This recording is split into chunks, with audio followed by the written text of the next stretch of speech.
구약 1083페이지 예레미야 21장 1절에서 우리 10절까지 한 절씩 나누어서 교도하겠습니다. 예레미야 21장 1절에서 10절입니다. 한 절씩 나누어서 교도하겠습니다. 시드기야 왕이 말기야의 아들 바술과 제사장 마아세야의 아들 스바냐를 보내어 예레미야에게 말하기를 바벨론 왕 느부갓네살이 우리를 치니 청컨대 너는 우리를 위하여 여호와께 간구하라. 여호와께서 혹시 그 모든 기사로 우리를 도와 행하시면 그가 우리를 떠나리라 하던 그때에 여호와께로부터 예레미야에게 말씀이 임하니라.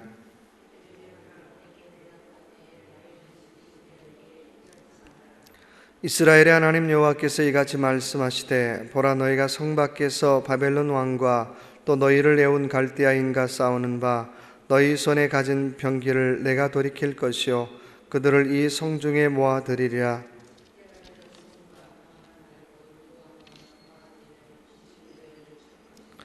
내가 또 이 성에 거주하는 자를 사람이나 짐승이나 다치리니 그들이 큰 연병에 죽으리라 하셨다 하라.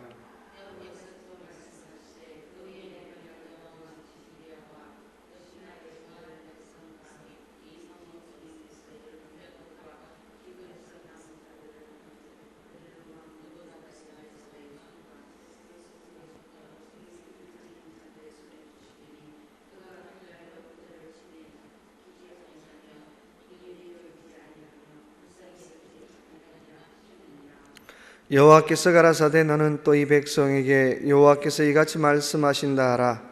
보라, 내가 너희 앞에 생명의 길과 사망의 길을 두었노니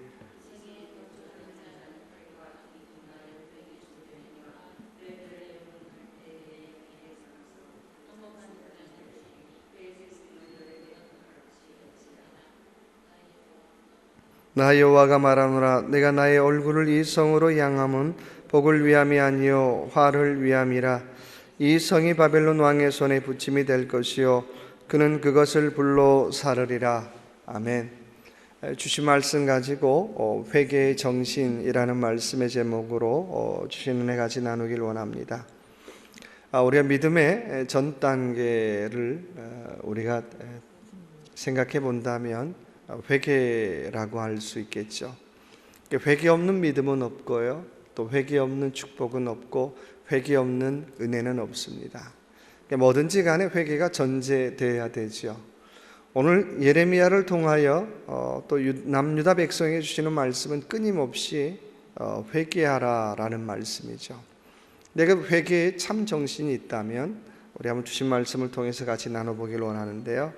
1절, 2절 다 같은 말인데 바벨론 왕 느부갓네살이 우리를 치니 너는 우리를 위하여 여호와께 간구하라. 여호와께서 혹시 그 모든 기사로 우리를 도와 행하시면, 첫 번째 회개의 정신이 있다면 첫째는 영적 임계점을 지키라고 하는 것입니다.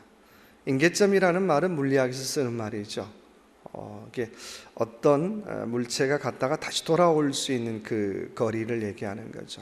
우리가 한국에서 비행기를 타고 미국을 오면 태평양을 지나는 순간 어떻게 해요? 다시 돌아갈 수 없다는 거예요. 돌아가는 순간 어떻게 해요? 연료가 떨어져서 그냥 떨어지니까 그때는 무조건 가야 된다는 거죠. 임계점이 다 있는 거예요. 물리학에서 임계점이 있는 것처럼 신앙생활에도 임계점이 있더라고 하는 거예요. 그 임계점의 기준은 물론 하나님께서 참아주시는 것, 하나님께서 봐주시는 거겠죠. 오늘 이스라엘 민족에 끊임없이, 또 특별히 남유다 백성에게 끊임없이 하는 말씀은 너희가 돌아오라, 돌아오라, 돌아오라. 지난번에 얘기했던 것처럼 내비게이션이 우리가 길 잘못 들어가면 계속해서 유턴 하잖아요. 근데 유턴 하고 어떻게 해요? 어느 정도까지는 유턴을 해요. 근데 그 유턴 하다가 그 유턴 존을 벗어나면 그때는 어떻게 해요? 이렇게 쭉 가십시오. 그냥 뺑 돌아가십시오. 다른 길을 가르쳐 주잖아요. 신앙생활에도 유턴할 수 있는 지점, 다시 돌아갈 수 있는 지점, 다시 회항할 수 있는 지점, 그 지점을 우리가 놓치지 않고 사는 것이 바로 회개의 첫 번째 정신이라고 하는 거예요. 하나님께서 기다려 주시는데 마냥 기다려 주시는 것이 아니라 임계점이 있다라고 하는 거예요. 그 지점 벗어나면 어떻게 해요? 너희 혼난다.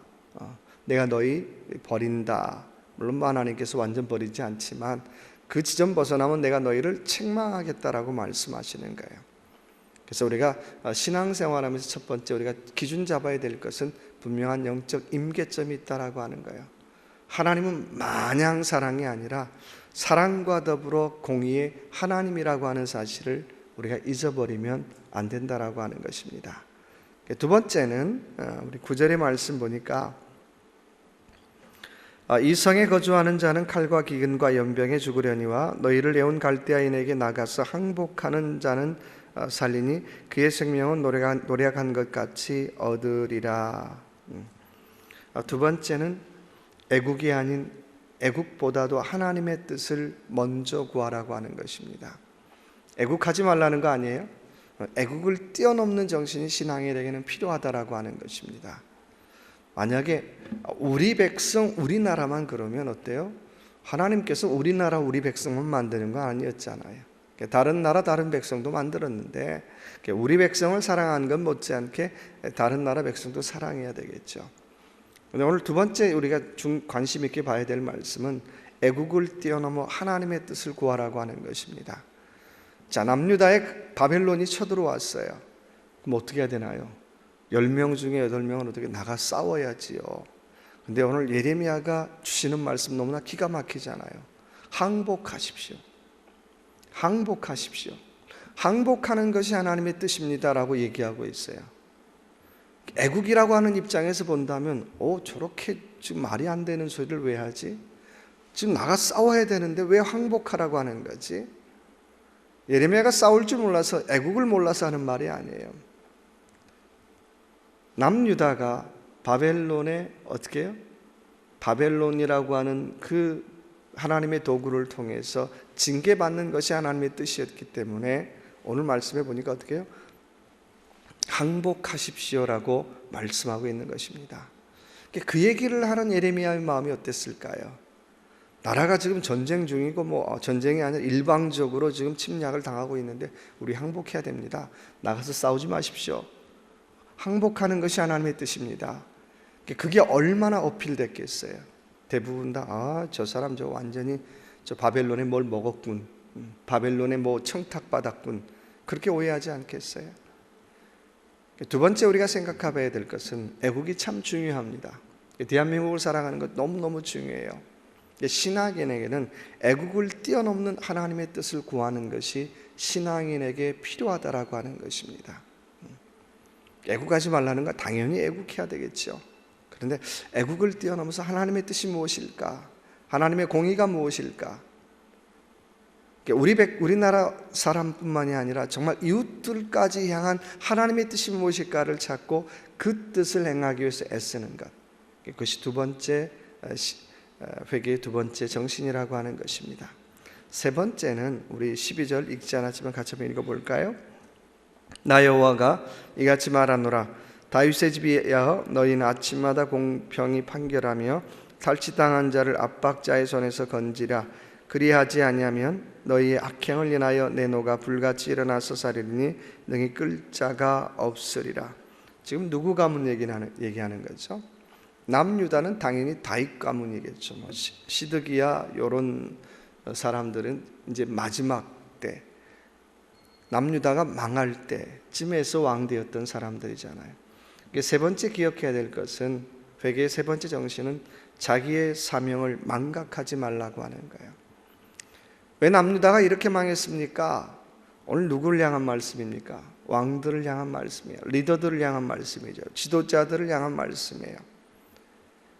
그 지도자들이 자기에게 주신 사명을 망각할 때에 결국은 남유다가 망하게 되었다라고 하는 것입니다. 오늘 말씀 보니까 그렇게 말씀하잖아요. 너희는 아침마다 공평히 판결하며 탈취당한 자를 압박자의 손에서 건지라 라고 말씀하고 있어요. 다른 말로 말하면 뭐예요? 하나님의 사랑과 정의를 실천하라고 하는 것입니다. 근데 그 어디에도 하나님의 사랑과 정의를 실천하는 사람이 없었다라고 하는 거예요. 그러니까 리더로 세움받은 사람이 잊지 말아야 될 것은 두 가지죠. 하나님의 사랑을 내가 실천하고 있는가? 더불어서 어떻게 해요? 하나님의 공의를 실천하고 있는가? 두 가지가 있어야 되는 거예요.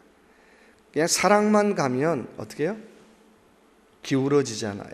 근데 그게 아니라 하나님의 사랑과 더불어서 하나님의 정의를 실천할 때 시소가 균형을 잡는 것처럼 신앙생활에 균형을 잡을 수 있다라고 하는 것입니다.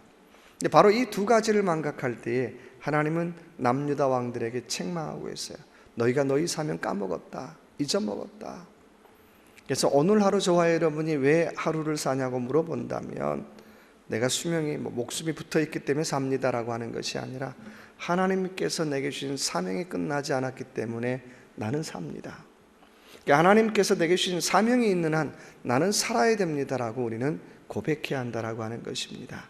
그래서 이 하루 살아갈 동안도 오늘 주신 말씀처럼 내 영적 임계점을 내가 지키고 애국을 뛰어넘어서 하나님의 뜻을 구하고 내게 주신 사명을 망각하지 않고 내가 사명 때문에 하루를 살아가고 사명 때문에 내가 직장 생활을 하고 사명 때문에 가정 생활을 하고 사명 때문에 또 내 삶을 살아갈 수 있는 저와 여러분의 귀한 하루의 삶이 되시길 주님의 이름으로 축원합니다.